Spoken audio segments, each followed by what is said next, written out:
This is Democracy, a podcast about the people of the United States. A podcast about citizenship. About engaging with politics and the world around you. A podcast about educating yourself on today's important issues and how to have a voice in what happens next. Hello, and welcome to our latest episode of This is Democracy. I'm Zachary and Jeremi. Today we will return to a topic we've already discussed many times on the show, the ongoing Russian invasion of Ukraine. But there are a lot of developments to discuss, to say the least. For the first time in more than 3 years of war in Ukraine, both sides seem to have expressed hope, whether genuine or not, that there might soon be a diplomatic solution to the war. Meanwhile, further fissures seem to be opening in the U.S.-European alliance, and Ukrainian President Zelensky's administration faces a wide-ranging corruption scandal.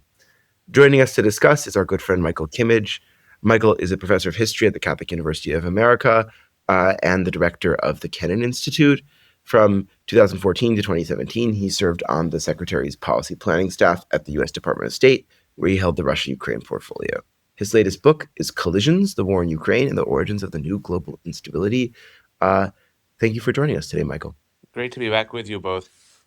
We're also joined, as always, by Jeremi Suri. Hello. Hi, Zachary and Michael. So happy to be with you. Wonderful. I'd like to begin today with a poem by a Ukrainian author. This is Knife by Lyuba Yakimchuk, translated from Ukrainian by Svetlana Lavochkina. Knife. With relatives we share table and graves, with enemies only graves. One such candidate comes to share a grave with me, says to me, I'm bigger than you, I'm harder than you, I'm tougher than you, sticks knife after knife into my stomach and below, knife after knife, his pressure spring-like. But he is smaller than us, he is softer than us, because he's only got one knife. And there are plenty of us at the table, and each has their own butt, and each has their own cut. Says to me, I'm a sharper blade, cut you, I'm a thicker blade, cut you, chip chop, chip chop. The last one is dead. Hold on, they say, hold on. And we hold onto our table from the gun muzzle. We all drink our bullets. We pour our enemy one, too. Michael, do you have any reactions to that poem? I think the reason I chose this poem was I think it sort of gets at the strange sort of intertwined relationship, the kind of stagnant stalemate of the last 3 years, if that makes sense. Yeah, no, it's sort of remarkable in how it takes the idea of a time horizon, which you would imagine is so important for people in the midst of a war, and just, flattens it out and explodes that sense of a beginning and an end, and being able to peer around the corner. That's a really powerful poem. Well, Michael, I wanted to start by asking a question that I think we've touched on a lot in our many discussions on the war in Ukraine, but I think is probably critical to understanding the moment we're in now. As you understand it, what do you think Putin needs to end the war, and what does Zelensky and the Ukrainian administration need to bring a peaceful resolution to the conflict? Right. Well, let me start backwards with what on paper is possibly a solution to the problem of the war. And I do think that the outlines are becoming visible of something. And this something is territorial concessions that Ukraine will make, Crimea plus some portion of territory in the southeast of Ukraine, and a security guarantee that Ukraine will get in return, either from Europe or from Europe plus the United States. And so you can imagine, again, in theory, sort of seminar style, that if these two ingredients can be combined, you have the recipe, if not for a permanent, stable peace, then for some longstanding cessation of hostilities. But, I emphasize, seminar style and on paper or in theory, because even with this formulation, there is the paradox of the war, or the dilemma of the war from the diplomatic side, which is that the very security guarantee that Ukraine would require for an end to the war, and that can't just be some kind of theoretical, hypothetical commitment. It has to be real for it to work. And of course, Ukraine is highly aware of that. They've been sold down the river in the past, in 2014 and in 2000, in the 1990s, and we can get into that if of interest. But they can't be sold down the river yet again. But that very commitment is going to be unacceptable to Russia. That the war was fought in the first place, 2022, probably going all the way back to 2014, to break up the relationship between Ukraine and the West, and to break it up, most importantly, in the security space. And I don't think that Putin is going to give up that ambition. And so we arrive at the first part of your question, Zachary, which is what Russia wants. I think it's possible to put that in quite blunt terms, what Russia wants. And it is not X amount of territory, as some American negotiators seem to believe. It is control over Ukraine's geopolitical destiny, and Ukraine is fighting the war to prevent Russia from acquiring that control. So the final point, of course, is that we're very far from some real diplomatic solution. Michael, why did we come to this moment now where the United States seems to believe it has, or the president of the United States at least seems to believe he has some solution to the war, and we have key advisors, Mr. Witkoff and Mr. Kushner, going back and forth between Ukraine and Russia? How did we get to this moment? It seems quite surprisingly. Let me give one charitable explanation and one uncharitable explanation, with the caveat that although there's a lot of reporting on this, we don't really know what's motivating the White House, with the negotiations in general, and even more with the timeline, which is indeed so surprising. But the charitable explanation is, I think, that Trump has a correct insight into this war, which is that neither side is going to win completely. And the end, when it comes, if there is a diplomatic end, is going to be messy rather than clean. And I think, President Trump is to be respected for arriving at that insight, because it's real, it's a genuine insight. A lot of European countries and leaders, I think, are not quite there, and so they look like they're, a little bit in la la land with all of this. And Trump is not. He's, I think, a bit closer to the realities. And so, again, in the charitable explanation, having come to this realization, you want to get there sooner rather than later. And, here, Jeremy, we could go back into the history of the Vietnam War, right? At a certain point, the U.S. realizes it's not going to win. And I think all of us in retrospect would prefer that realization had been acted on seriously in 1968 or 1969 rather than a few years later. So that's, the most charitable explanation I can give. But there are, of course, less charitable explanations. I think, there's been a long phase of hubris in the White House about many things, but certainly about the peacemaking skills of the president, which have been, effectively applied in certain crises. But, I think that President Trump thought in September, October that he was on a roll. And so he had solved all these problems, and Ukraine was just going to be the next one. And so let's get it done before Thanksgiving. So a kind of domestic political argument could be made. I think that's, sort of a less charitable explanation of why things are so rushed and are sort of working in this way. And, an additional, and it's not mutually exclusive with the first uncharitable explanation, but an additional explanation is that they really want to get this war behind them, the Trump administration, so that they can focus on other things, the Indo-Pacific perhaps, and certainly the Western Hemisphere. And that takes us back to Trump's second inaugural address and the focus on the Western Hemisphere that apparently is going to figure prominently in the new national security strategy. And, that's not a charitable explanation, because a conflict of the magnitude of the war in Ukraine is not to be swept under the carpet. And it's not like you can just rush past it and move on to other crises. Either you address it seriously or you don't address it at all. And I think that's why the diplomacy has effectively gone nowhere in the last couple of weeks. Despite that, you did say at the beginning that you think you see the vague theoretical outlines of a potential diplomatic solution. Could you say a little bit more about what that might look like, or what that looks like in theory? Right. How amenable both parties seem to be to that solution? I think that the variable that matters here is Russian exhaustion. And we can say Putin will fight forever, and it's, an authoritarian regime, and he can get people to follow him, and or even you can look at some recent Levada pollings, a sort of respected polling institution in Russia, and you can see fairly high levels of support for Putin and for the war in those numbers. But I really don't know. I wonder. I mean, maybe it's my outsider's perspective. I think that this is a empty, futile war for Russia, in addition to being, immoral and criminal in execution. But I think it just doesn't bring Russia anything. And if you're a Russian sitting somewhere in Russia, and you're not maybe enamored of Putin in the first place, and you sort of see all of this death and destruction and money and all of that for the sake of conquering Mariupol, a medium-sized city in Ukraine, you have to wonder what it's all for. So I do think exhaustion is a possible variable on the Russian side. It's not going to be next month or 6 months from now, but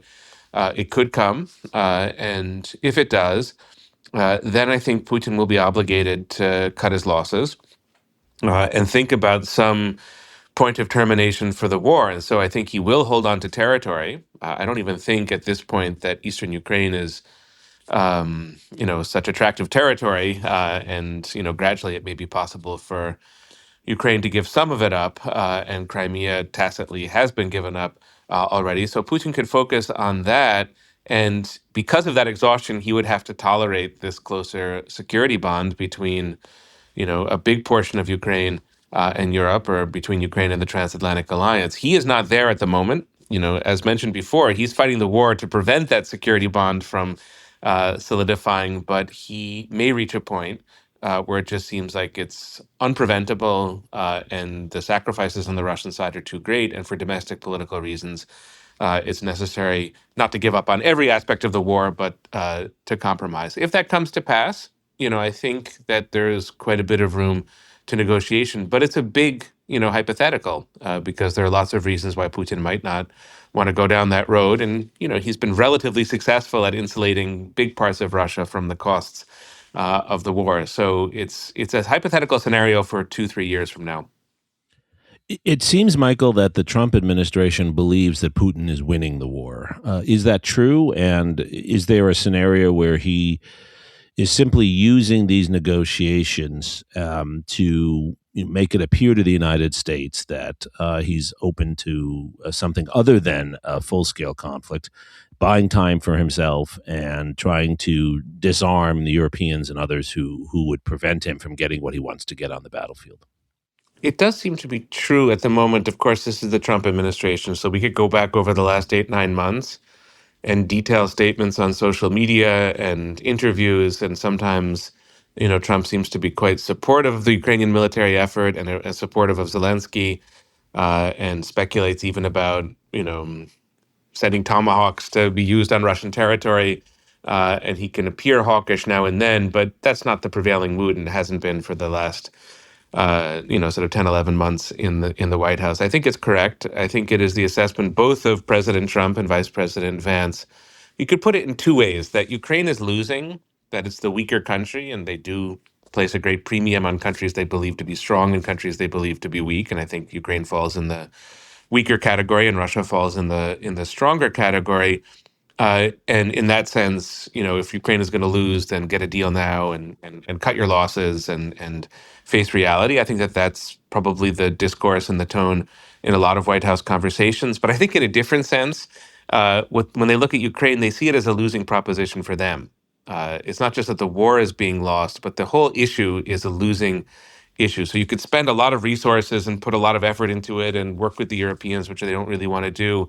And you're not going to get much more than a kind of marginal set of gains from where we are at the present moment. The American population is not going to vote on the issue of the war in Ukraine. So you could put a lot of effort in. It won't yield you a big success. And so in some ways, it's just better to distance the American body politic from the conflict altogether, because it's a losing political proposition, they find. And there are, of course, issues of the Trump campaign in 2024 and sort of MAGA issues about the uses of American power and spending money, and Ukraine being, sort of a distant country. And I think those two things combine to create this very hurried tempo and a kind of fantasy diplomacy aimed at ending the conflict, because in multiple ways they see it as a loss. Interesting. What about the politics from a Ukrainian domestic perspective? It seems that for the first time there's been a sort of real questioning or real sort of undermining of Zelensky's popularity in Ukraine, potentially with this large corruption scandal. What do you make of that? And could you explain that scandal and its significance in this moment? Yeah, I mean, it's serious business. I don't mean to be flippant in making this point, but to be careful about what's particular to, let's say, Ukrainian politics and history in the last 30 years and what's maybe particular to the war. And I'm not aware of any countries that become less corrupt during wartime. Wartime is a motor of corruption because it often diminishes media attention on the chief executive.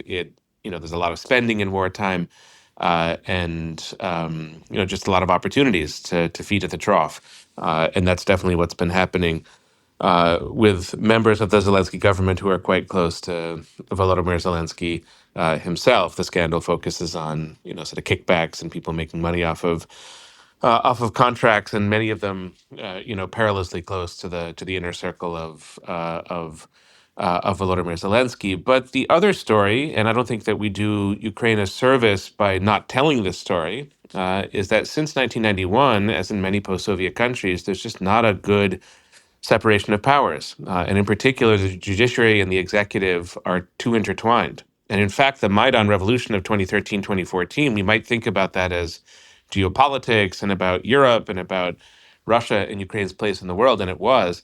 But the 2013, 2014 revolution is an anti-corruption revolution. When it's called the Revolution of Dignity, that's part of what's meant about the extreme corruption of the then president of Ukraine, Viktor Yanukovych. I don't think Poroshenko, the president who followed Yanukovych, was hugely corrupt, but he was an oligarch, and people around him sort of continued the old patterns. Zelensky also runs in 2019 as an anti-corruption candidate, kind of rises to fame in Ukraine as a protagonist of a television show that's about cleaning up Ukrainian politics. And I take him at his word. I don't think that Zelensky himself is personally corrupt, but perhaps there is inattention.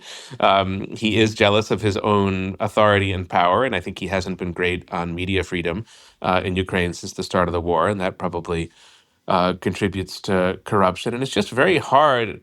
There's not really an incentive once you're in power to diminish the power of the executive branch. And for that reason, the judiciary in Ukraine just never has the oversight that it needs. So it's a very, very serious issue because it damages Ukraine's chances of entering quickly into the European political fold. And it's just not what Ukraine needs at the present moment. And of course, Russia is exploiting it to the hilt. And to go back to Jeremy's question, when you look at Ukraine as, let's use the term, a kind of a loser, which I think Trump may well see when he looks at Ukraine, this is just further evidence, or could be used as further evidence for that. So it's completely unfortunate. Michael, what are the chances that these two men at the center of this war, Putin and Zelensky, that they continue to go on as they've gone on? I mean, what's so striking to me as a historian, just building on your last point, is how much of this war has been about the two of them, how much they have been front and center. Putin in launching this war, which was a completely unnecessary war, and Zelensky in rallying, at least initially, Ukrainians, and I think he continues to do this effectively, and rallying Europeans now, rallying Americans at different moments. So much of it has been about these two men, but history would lead us to believe that the conflict will deteriorate their authority as well. So where do you see that going? Yeah, that's a very that's a profound question, and the nature of their authority is quite different given the systems in which they operate, and also given that the war is not the same at all on the Russian side and the Ukrainian side. So let's start with Zelensky. The man has his shortcomings. We've mentioned corruption that he's been unable to eradicate. I think the deeper shortcoming with Zelensky is that he overestimates his strategic ability, which we've seen, Jeremy, we could go through a lot of examples of that with Churchill and others. Hitler, that's not, the most useful example, but, sort of political leaders who think that they have too much, sort of strategic acumen or more than they do. And, Zelensky has made a lot of bad calls militarily, or has signed off on a lot of bad calls, and I wonder about that. And one wonders in the future, if you're to speculate about something bad happening in Ukraine, I don't think it's that Zelensky is going to fall because of corruption, and I don't think it's because Zelensky is going to lose the support of the Europeans. And over the U.S., Zelensky has some control. He's managed Trump really well over the last couple of months, but the U.S. is going to do what it's going to do on its own terms. But where Zelensky could face real difficulty is in his relations with the military. And you do see now certain figures, most importantly, Zaluzhny, who had been the kind of head of the Ukrainian military and was sent to London to be ambassador for a time and is now apparently back in Ukraine. And he has an independent base of political support. He does constitute something of a threat to Zelensky. I don't think that Zaluzhny or anyone else is just going to knock the system down during the war for the sake of gaining power because it's too dangerous. But there's where you see a certain shakiness on the Ukrainian side. And also people talk about a bad deal for Ukraine resulting in, mutiny and resistance from the Ukrainian army. In other words, Zelensky goes to Washington, signs some kind of deal, giving the Donbass, all of the Donbass to Russia, and the Ukrainian military says, no way, and we're going to do what we're going to do, and that could become a real political crisis. I don't think we're there yet, but those to me seem the ways in which Ukraine is shaky, and even the personal charisma of a Volodymyr Zelensky probably can't paper over those tensions if they would get, greater than they are now. Putin it's a very frustrating thing to analyze, I find. One can't let one's emotions or sort of moral principles get too much in the way. It's important to see a system in its own light. Putin is quite secure in his power at the moment.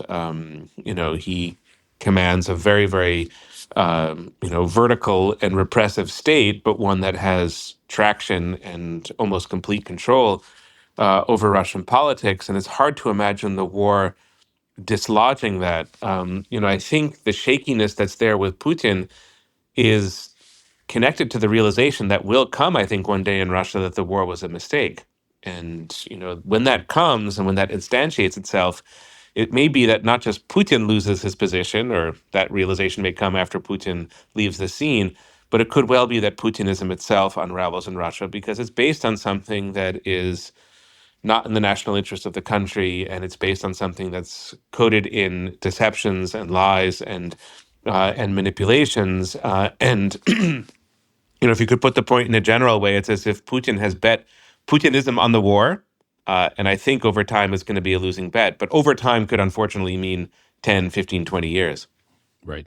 So as I understand your analysis, Michael, you see, despite these negotiations now, you see the war really continuing as a conflict, as a battle of attrition between the two sides. Definitely.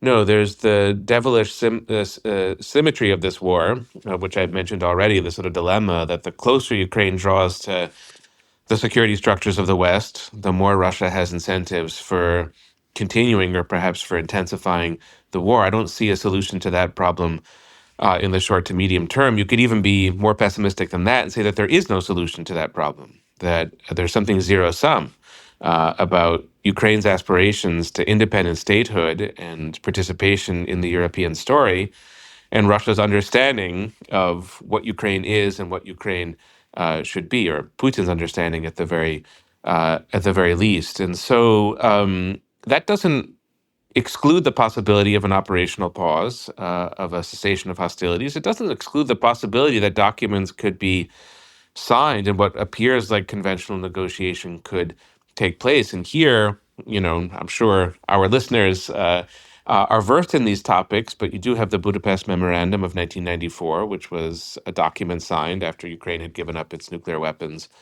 in the post-Soviet period, and a security guarantee was given to Ukraine by the U.S., by European countries, by Russia. That proved to be, of course, meaningless. And more recently, you have Minsk diplomacy from 2014 to 2015, which was a very decorous series of meetings and agreements, and it really seemed like something was resolved. But it truly wasn't. In a way, the seeds of the 2022 war are planted in the very inadequate diplomacy of 2014, 2015. So it's not to say that there isn't a role for diplomacy in all of this. I think that there is a bit of crisis management, escalation management, conflict management. It's not wrong for Washington and Moscow to talk at any point.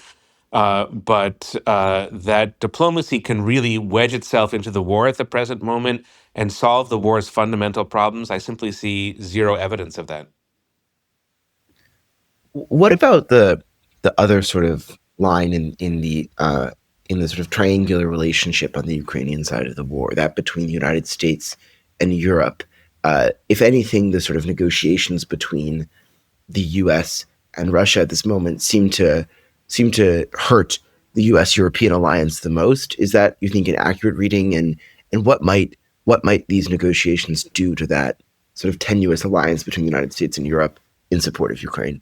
I completely agree with that interpretation. And if Putin has any real objective here, it's not ending the war. There are clearly 100 steps Putin could take to end the war that he's not taking.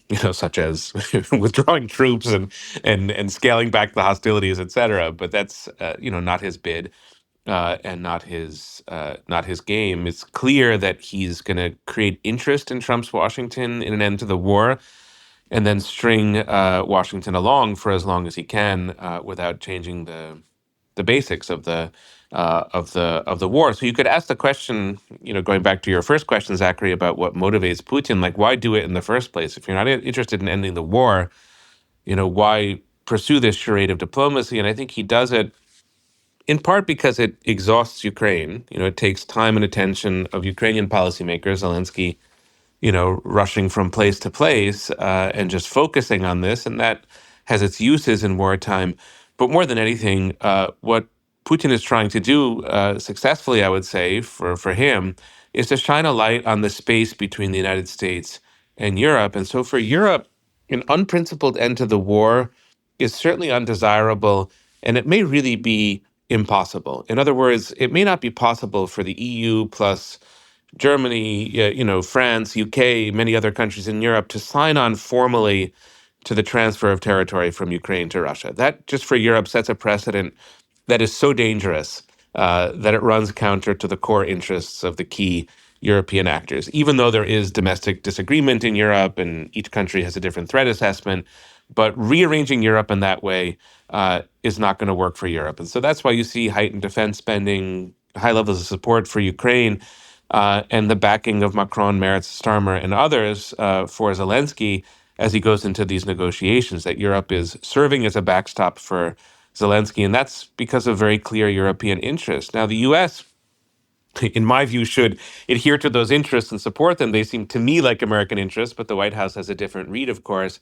And the White House wants to, for the reasons we were already talking about, wrap up the war, park it, put it somewhere where it's no longer visible, sweep it under the carpet, move on to other things, call it a great diplomatic success for the U.S. And that's a totally different approach from the mainstream European approach. So it's not a cosmetic transatlantic difference, it's a profound transatlantic difference. And so the more Putin can shed a light on that, put a spotlight on that, the weaker the transatlantic relationship seems, and the weaker the transatlantic relationship is. If there's no longer a shared threat assessment on an issue as significant as the war in Ukraine, is there really a transatlantic alliance in the full sense of the word? And I would just put a question mark there, and Putin really wants that question mark to be in boldface.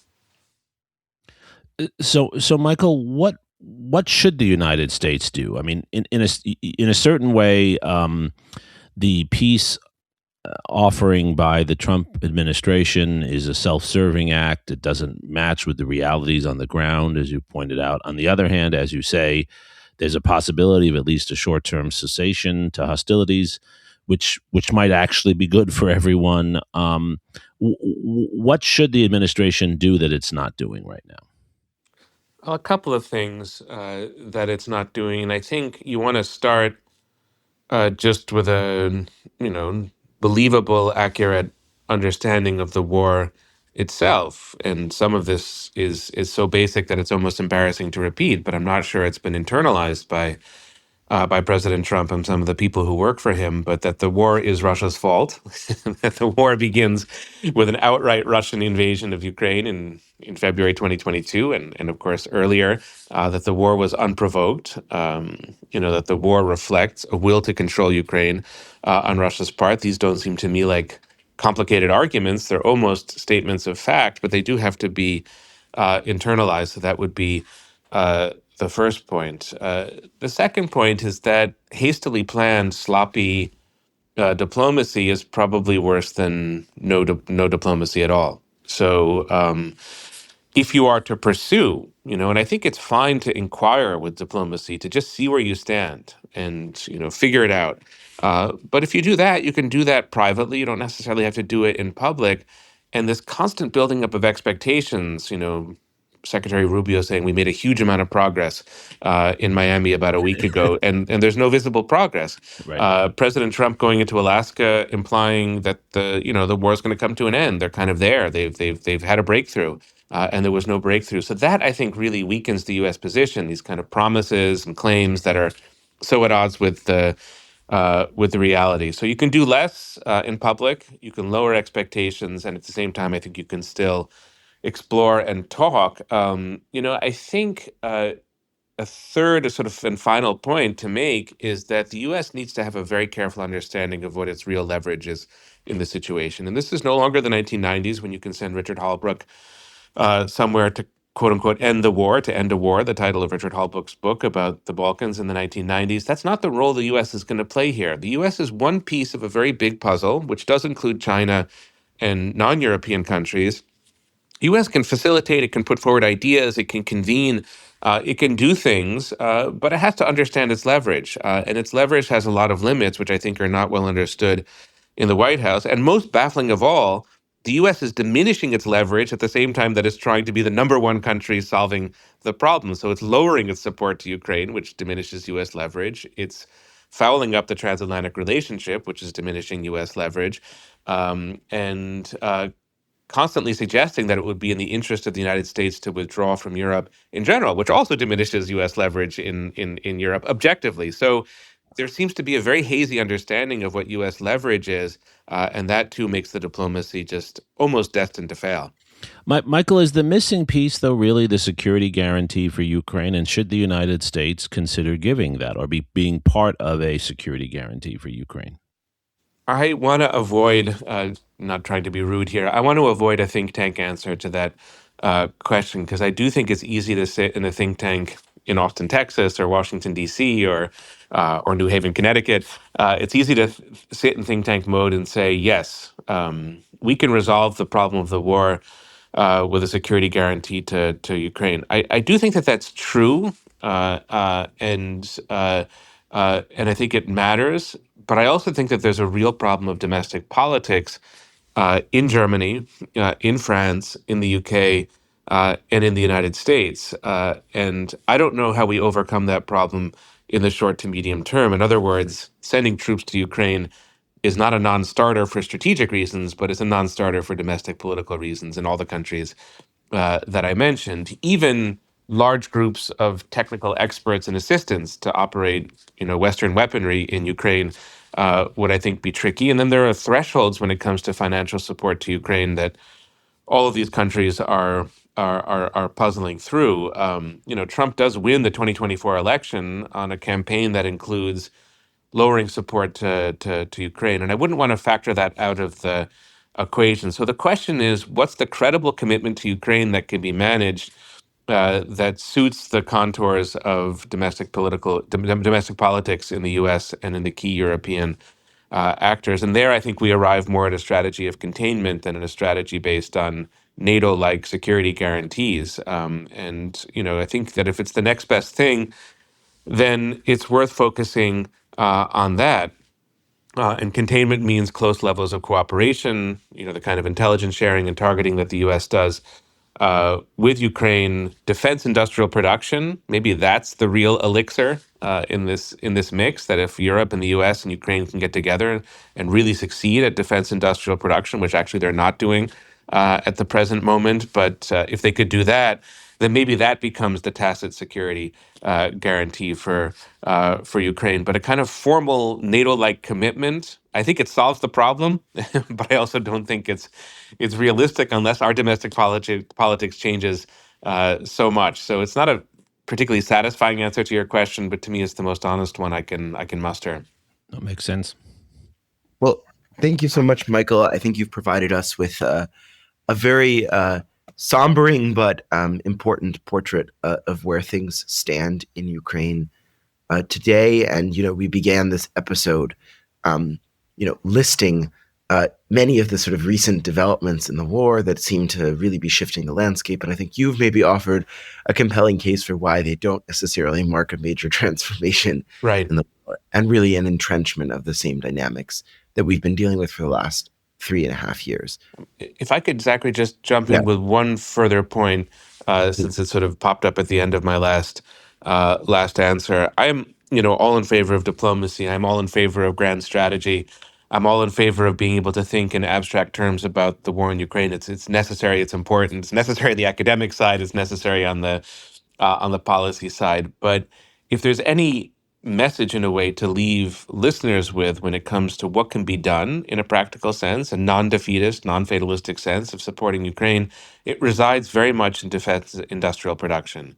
And the production of drones, in particular, maybe the war will take on a new phase a year from now or 6 months from now, and it will be a different technology. But I was shocked to hear a briefing from Michael Kaufman, noted military expert on the war, that Ukraine had an edge in drone warfare for the beginning of 2025, and that was helping Ukraine on the battlefield for the last 5-6 months. Russia has had an edge in drone production and drone use on the battlefield, and that's why Russia's making incremental gains. Now, how can that be when Russia's economy is 1/10 the size of Europe's economy, and if you put the U.S. into the mix, it's just such a small entity economically? There, I think you can balance the equation in ways that will really work in Ukraine's favor over time. So for all the abstractions that we just talked about in the last 40 minutes or so, the particulars of defense industrial production should demand a lot of our attention. And just because you brought it up now, Michael, I can't resist asking, how did Russia shift that balance in what we might call the drone gap now? How did that occur? Was it simply the withdrawal of American support for Ukraine, or what made that shift possible? I don't really know. It's a question to ask a person who would be really inside of that question. All I can say, just as a general answer to your question, Jeremy, is that the Russian economy is on a sort of mobilized wartime footing. The economy is, the society is not, but the economy is, with huge levels of defense spending at purchasing power parity, which of course we can say Russia has an economy the size of Italy's, but within the Russian economy, high levels of defense spending can bring about big results. And they're running factories 24 hours a day. And it's an authoritarian government, so they can force people to work there and sort of push production lines and levels at a very, very high clip. And so in that sense, what we want to be aware of is the level of urgency on our side. It's way too low in the U.S. That feels clear to me. But I think it may even be too low in Europe, the level of urgency when it comes to this war, its potential consequences, and the need to act quickly and resolutely. So, when you think of what Russia has done over the last 4 years to stick with the war and to gain certain kinds of advantage, that should be pretty sobering for us. Yes. Wonderful. Well, thank you so much, Michael, for this comprehensive portrait of where we are in this moment. Thank you, Jeremy, for your insights as well. And thank you most of all to our listeners for joining us for this latest episode of This is Democracy. This podcast is produced by the Liberal Arts ITS Development Studio and the College of Liberal Arts at the University of Texas at Austin. The music in this episode was written and recorded by Scott Holmes. Stay tuned for a new episode every week. You can find This is Democracy on Apple Podcasts, Spotify, and YouTube. See you next time.